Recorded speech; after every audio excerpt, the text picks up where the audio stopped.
write what you want to write. Really kind of go where it's hard but real. At least that's the kind of film I like to watch, where there's a meaning that is very central to being a human being. In the room, 52 Jokers Wild. Everyone has ideas. Everyone has, but if you're making a film, it's a different thing. And you've got your own method or your own plans, which are great. They're original. And it's a unique way of looking at things, which all entrepreneurs should do, spin the thing around and look at it from every angle. And you look back in the old days, Roger Corman, he the way he made movies and he pumped them out there. There were always B movies. Some of them are very entertaining. Some of them aren't, but they all made money because he knew what he was doing, because he had his whole sales. Yeah, he had the model and he had the sales end of it set up. Yeah. That's the other thing. If you have the proper if you have the sales end of it set up, there is a massive demand for content, especially. There you go. It's a reverse engineering. It's going. Yeah. It's the money wants good content. Good content wants to work out but it's what we have is currently coming from the artist. We have the uncommissioned passion. Yes. That is not a content that was requested or asked for and doesn't actually know what it is itself because it hasn't been put through the first phases of this is a 10 million something, or a 20 million if you want to put A-list actors in it. Let's just explore that in a slightly different way because, obviously, Sean, you've made a horror story. I think that's what. So you actually went for a genre. Why did you choose the horror genre in the first place? What led you to it? It's not even that I chose it. Like I've written at this stage about 16 feature film scripts, and pretty much all of them are in the horror genre, except one or two that are in the science fiction genre. It's just the genre that I grew up reading. James Herbert, Dean Koontz, Stephen King, they were as a kid, they were the books I read, and it seeps into the brain. So in terms of films, if you look at the DVD collection there's every sort of film there, every genre. But when it comes to writing stuff, or filming stuff, I tend to go that way. Even the short films, I've made plenty, but a lot of them swing towards the horror because I enjoy it. It's a form of escapism to a certain extent. People will always say there's a social commentary in there, but that to me isn't the primary element. You're now adopting a business language. We keep on saying business 101. And actually the last interview we had, I think it was Frank Kelly, and he's just launched his book, 8 Simple Steps to Doing Shorts. But what he said, what it really was 8 steps. The production process, and it's a process on pre-production, production, post-production, and then that's still all production. Sales and marketing are not production. Business development is not production. Raising finance is not production. But they're the other parts of the business that he even touched on a few of the other people we're speaking to. If you're in the business of film, then you have to have all these other functions facilitating the production of the product or a service of the film, and then you get to sell it, and then you get to do it again, or raise more investment and do it again. Well, I think it's all part of the experience. Like the marketing is part of why I enjoy going to see a film. It's like the trailers of like even if you take just Bond, I don't know when this is coming out, but like the Bond film, like they've been teasing that for 50 years. The next it's actually Bond in the film, cinema now. I'm hoping to get to see it. But like the trailers, the cancellation, all this kind of stuff, you're buying into the theatrical. Not the theatrical, but it's like the theater of politics, but for a film. It's like the one thing I don't like. So I'm just jumping in here because you're reminding me of the one thing I don't like about films is I see all the trailers and realize I've seen the film. Oh yeah. I go to see the film and it turns out they were the best shots, and that's really really annoying. Yeah. But I got over that when I learned the 3-act structure. So it's like I've seen every film. But that is part of it. Like you kind of have to enjoy all of that. Otherwise, why do you watch it? Because it isn't always about just a film. It's about the act of going to a cinema and kind of being there or the dinner beforehand or afterwards or the pint with friends and stuff. So it's more than just the story or the film. There's a whole event around it for the individual, for the audience. You've done the thing which I love best is you're sitting there in the cinema or on the TV, and I'm constantly doing this. I could do that. Oh, geez, I could have done that myself better. I know you're starting to reverse engineer some of the things going. There's 2 cameras outside that car. That's a green screen behind it. Yeah. That's bloody you. But the one thing that's great about that, and there's usually people sitting beside me going, "You can do that, can you?" Well, why aren't you doing that? More important for someone, we say where I am. More important is it's networking. It's meeting people. Very hard to do in COVID. I mean, in part, you can do it on a computer, but it's not the same. I go around to, and this is another thing Stephanie and Sean were saying, I do go around to the markets and I do go around to the festivals. And if you look at other people's success stories, particularly at the budget level that you're talking about, we'd say £500,000 to £1 million. It's networking, because you get a sense of a person when you meet them, face to face. So I do think networking is where, because you even see it with people who have made, who have got budgets and that, who've got producers on board. It is through meeting people and like even making my own film, it's through people I knew. And you just know, you go on a set of making a feature film. It's a long process. You could be working with these people for a few years, and you've got to really know you're going to get on with them first and foremost. Even if you have the money. I mean, if they have the money, if you're working with someone with the money, or if you're working with someone who's a filmmaker, you have to get on. If one of those two is an asshole, then you got 2 years of pain ahead of you. You can dream the dream. That's what most people do. Never get any further.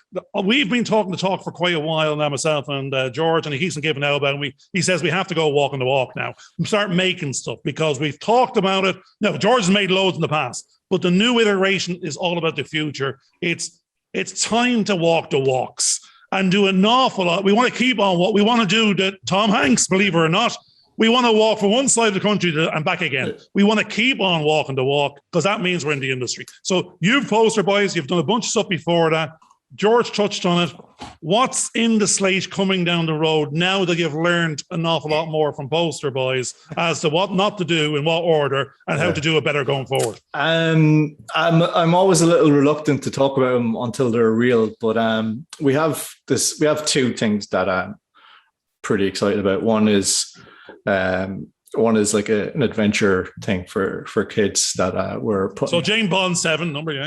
James Bond, yeah, but Irish. So Jimmy O'Bond.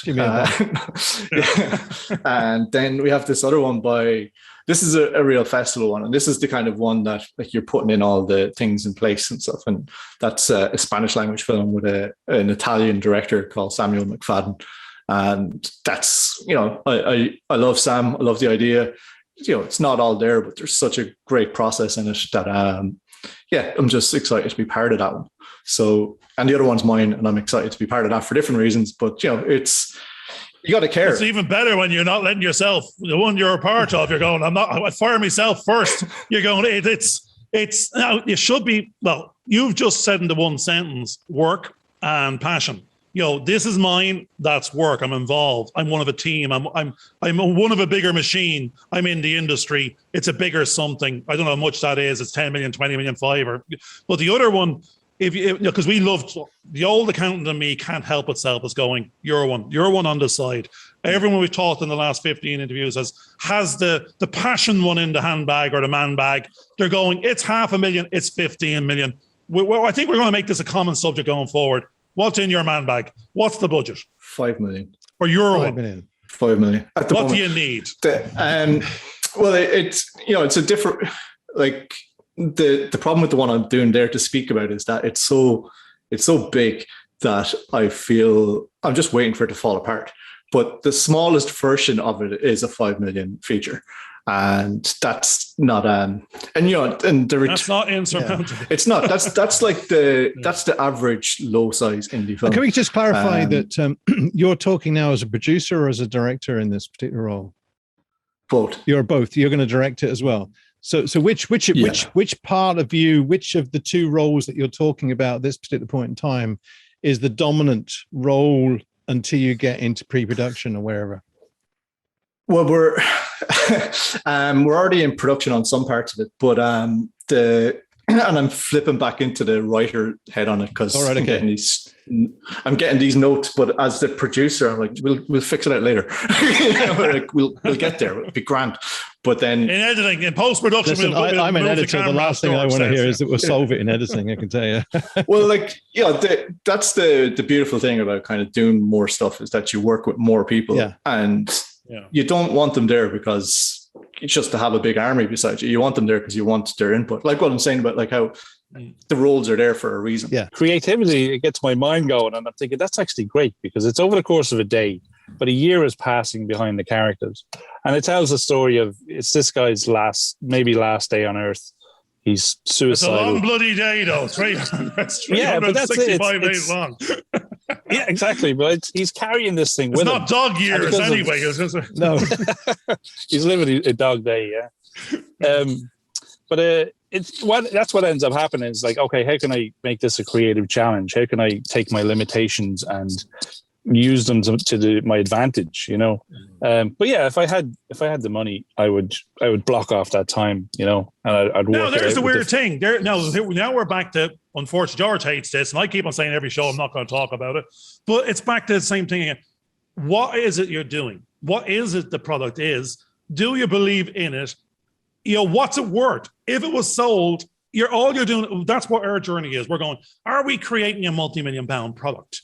Are we actually creating an investment opportunity for someone to get a better return than putting the money in the bank? The weird thing is you're saying is you've got a skill set and an ability to package other skill sets into creativity that will be of entertainment value or informative value to an end audience that's in massive demand currently. You're the skill set and you're the link to that.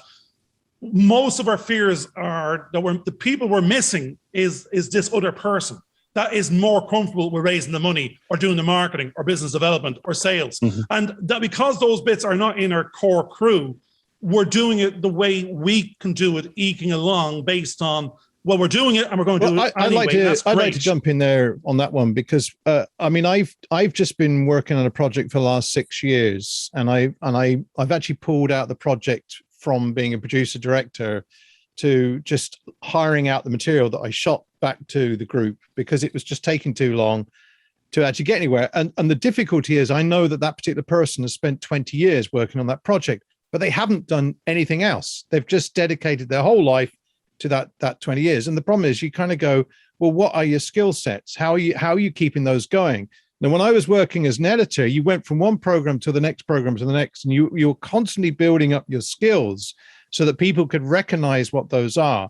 And I think when you do go into that role of becoming a producer, because it can take such a long time to get, if you don't keep on making short films or short somethings, people then start to forget that you exist and you're starting from scratch all over again. And I think that's really, I know we've discussed this quite a few times, Gavin, but it's just suddenly hit me that that's really why the filmmaker, the reason why you keep on making stuff is because you're trying, that's your art form.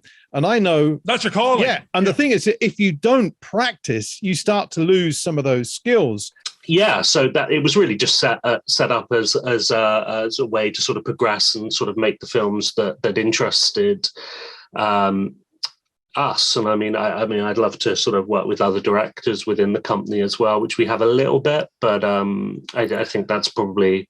And were those films budgeted, or did you find a different way to budget those films? How did you budget those films? When it came to the shorts, I used to fund a lot of films myself, and that was good, and I made a lot of shorts that way, and with small budgets, and get some actors and some people who want to get some footage, and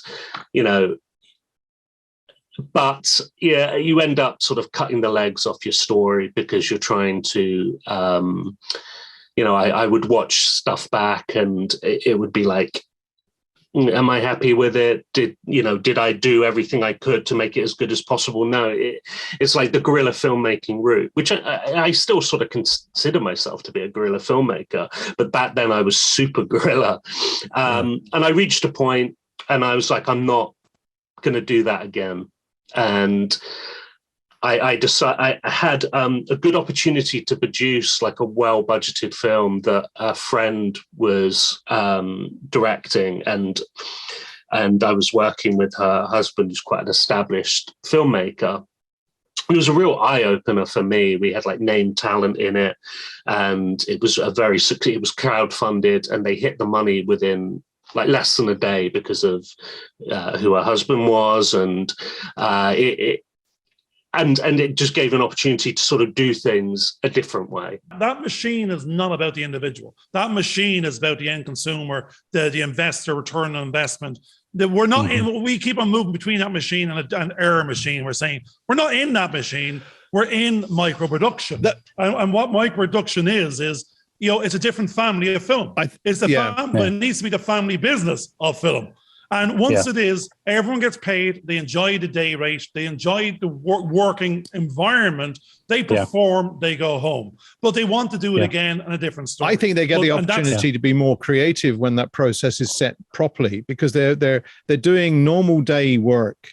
And in a normal day work, you're not getting stressed out as much because everything's being planned. That you can work things out better, so that people do fully. You know, you talked about production design earlier on. I mean, we in our conversation yesterday were talking about why it was essential to have a production designer on our future projects that we're planning at the moment. And we were saying it's the look, and you do as an audience appreciate that production value once you see the design work in there. So we need to make sure we've got it. But if you're constantly going for the nosebleed, or you end up with all these people wrecked. I've worked on projects where I've done a 42-hour stint, and I couldn't work for a week because I was so ill afterwards. You know what I mean? And that's what the nosebleed jobs are actually forcing people to do. And they don't want to spend all their life working in a career that should be creative, but they do want to work in an industry where they can enjoy life, they enjoy the family, feel as though they're solving problems, which they have to do on that day-to-day basis, but also know at the end of the day, they're going to get paid to do that, to be there, and not sort of scrimp and save. I love the fact that the word that's coming out left, right, and center is value. You even said it. I actually stopped and I worked out my own value, and only on monetary terms. We shouldn't really be thinking so much the money. We go, no, think the money just because we don't have that figure. Sometimes you say it's 300, it's 500. We go, you're a $5,000 going, I'm doing 9 jobs. But no one is seeing the evidence of it, because in your brain, you're swapping between one and the other and allowing your project managing a whole project from 8 different silos while sitting looking at something, and no one's aware of it. And they're not going to value what they don't understand, that they don't see the evidence of, that isn't in the budget. Would you experience that from, you mentioned the other craft that you were doing, which is, in the trades. Do you see that, and can you see the parallels? Oh, completely. I worked on building sites on and off all my life, because that's what my family do. They're builders and painters, and so someone building a house, it's that stage of production, all the way to the finished product, which is a house that then sells. You've built it for 140,000, it sells for 250,000, and you do it over a period of 6 weeks or something. One interesting thing was when I went to Indiana, I worked as a supervisor in a grocery warehouse for a year. And then when I got the job at Apple, I was talking about my film stuff, but they were really interested in the grocery stuff, because the parallel was exactly the same. It was production. It was bringing stuff in, organizing it. And you had, you were dealing with different departments. So you had the truckers, you had the switchers in the yard, you had the offload drivers, you had the put away drivers, you had the product itself.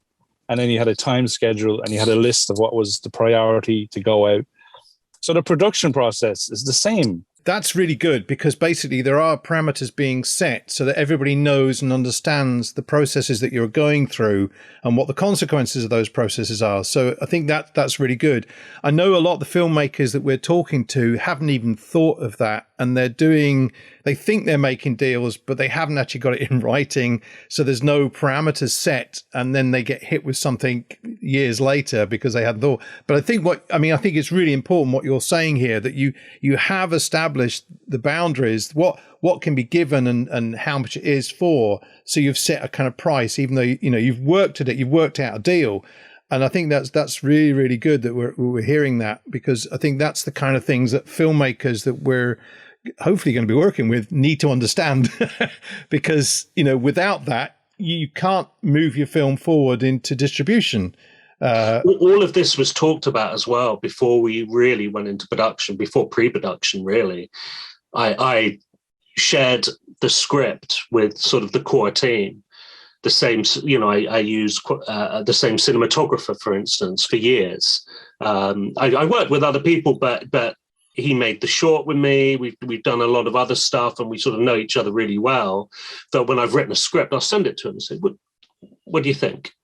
And he'll start having ideas, and then, you know, he's attached to it, and he knows maybe it's not going to be as big a money earner as shooting a commercial or something for a big brand, but he will be like artistically rewarded through it. And also, like, he's got a lot of work from the short film version. Like he Lorenzo, cinematographer I worked with for years, he refers to it as the gift that keeps giving, which is wonderful to hear. So sort of making the feature with him is sort of a no-brainer. We've, you know, and most of the people who worked on the film were people I'd collaborated with before. And it's, once again, going back to the shorts, it's you get to find your film family and people you enjoy working with, who do good work.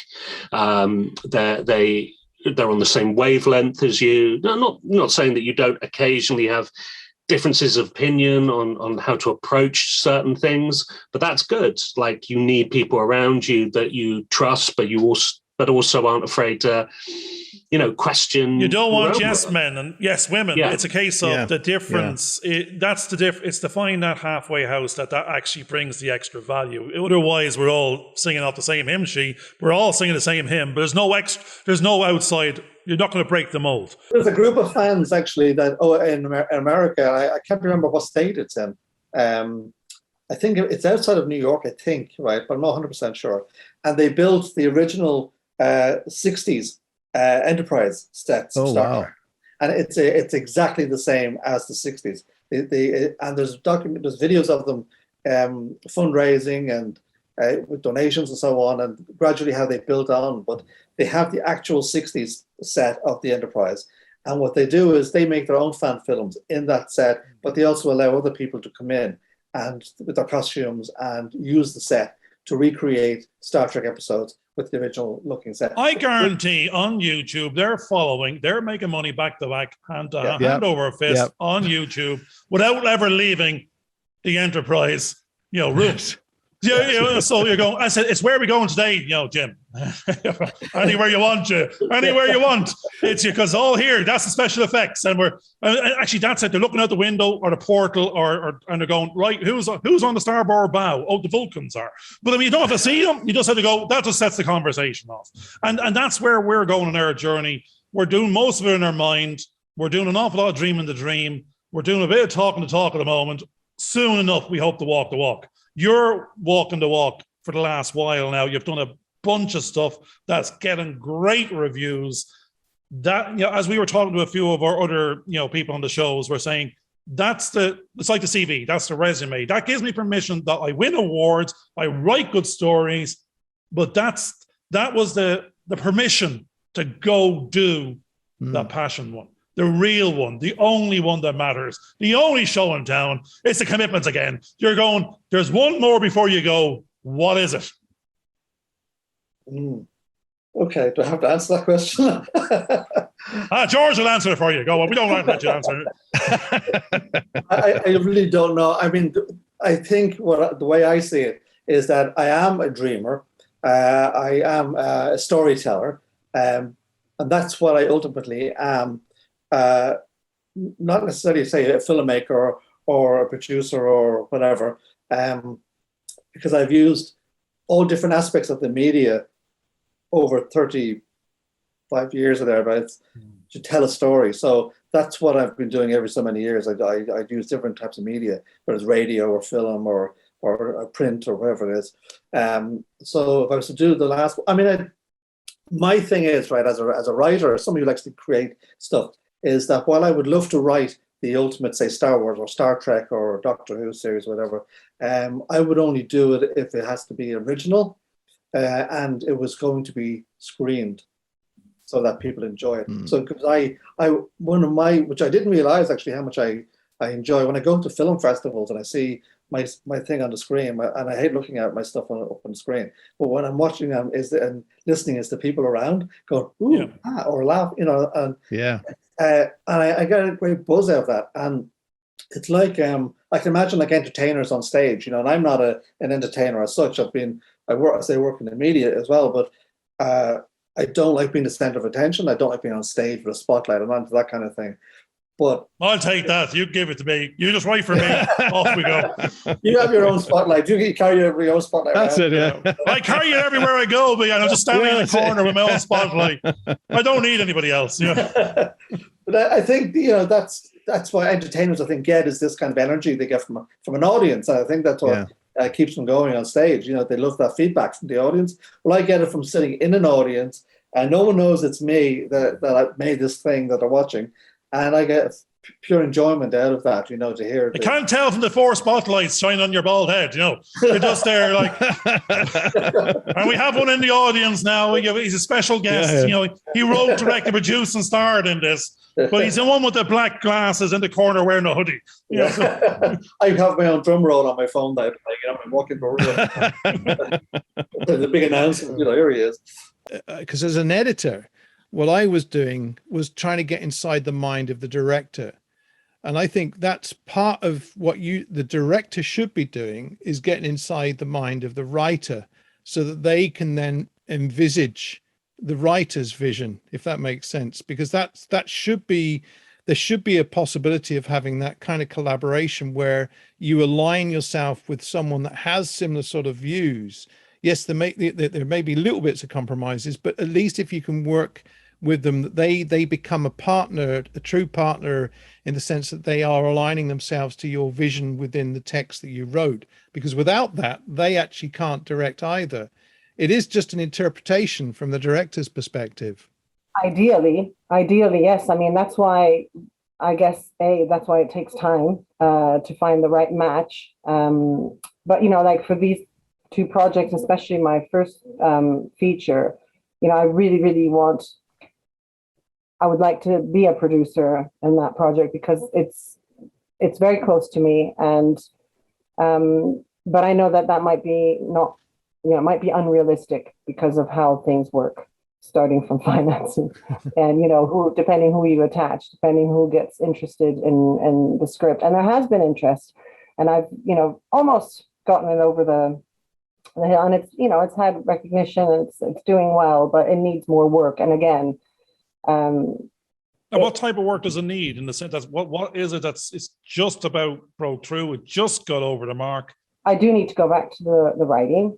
The difficulty there is that you have conversations. Sometimes you have access to people that you really want to have the conversation with, and sometimes you have access to people that aren't quite the right people, and they could take it on if you do something different with your project, and that's where you get stuck. Or my experience is, do I follow what their lead is because they have a vision and I'm the writer and they're the director and they're asking me for something in particular, or do I hold on to what I want it to be like and keep searching for the right?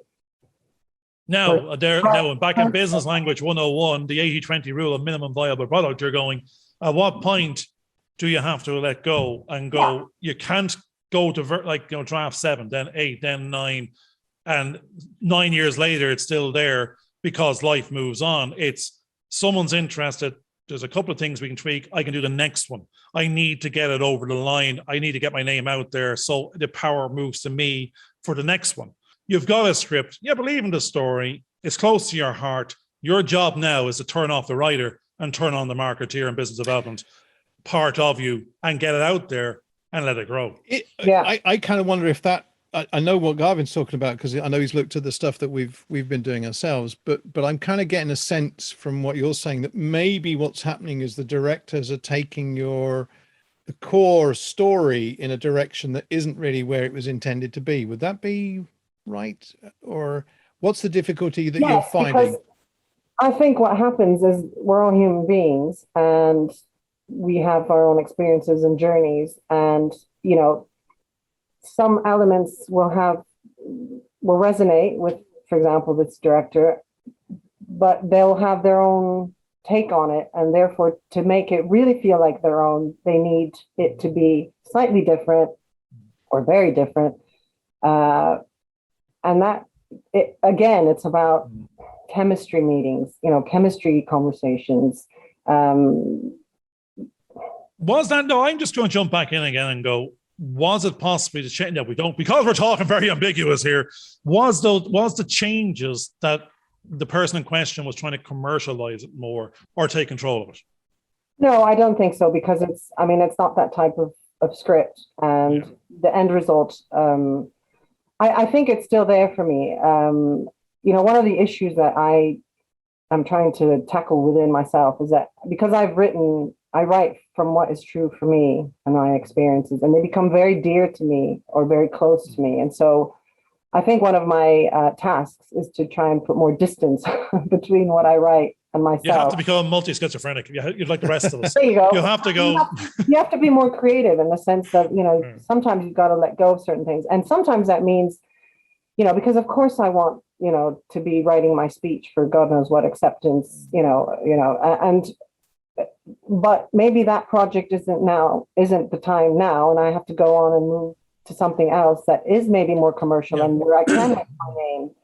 And then someone will say, oh, look, she also has something else that's in her drawer. We're all three of us are talking about the same kind of thing. It doesn't matter what the language is that we use, but we're still looking at this entity that seems to come along and sort of guide us in some sort of direction in the life that we're actually having and where things are going. Do you find that same kind of thing gives you a sense of calmness when, especially because you're working in an industry that can be, my experience of it is it can be very high anxiety and very critical and very, you can be knocked for six, and there are power games going on within the structures, especially if you're working in television and some of the high powered stuff, that can really knock you. Are you finding that is hitting you, or are you finding that the way you're working, especially with the people that you've come into contact, is helping that journey go a bit smoother? Bit of both. Love, I'll always kind of look for signs, and if I get if I get overly anxious on set, which has happened sometimes when you have like so many people running after you, and especially if you have to do like a really emotional scene, I'll just kind of I'll take a few moments by myself, and I'll just kind of get into my mind for a minute and calm. And sometimes I'll look over photos of like positive times, and or I'll go through the script again and just try to stay present and in the moment and not get kind of lost in all the chaos that's going on around me. And sometimes if I'm really feeling anxious, like I'll even try to talk to someone about it and be like, I'm feeling a bit anxious right now. Can we take a moment? Can we take a break for a few minutes and just kind of get grounded? Because I feel like when you're on a set and everything is just high emotion and you have a deadline and everything is like, just go, go, go, you need to take just a few minutes and just prep yourself and get ready. Because if you're constantly like on the go, on the run, on set, sometimes you look over like little mistakes or little things that you'd want to change, and then you get your film in the end, you're like, oh, I'm not happy with that. That's not what I wanted. That's not what I wanted to happen.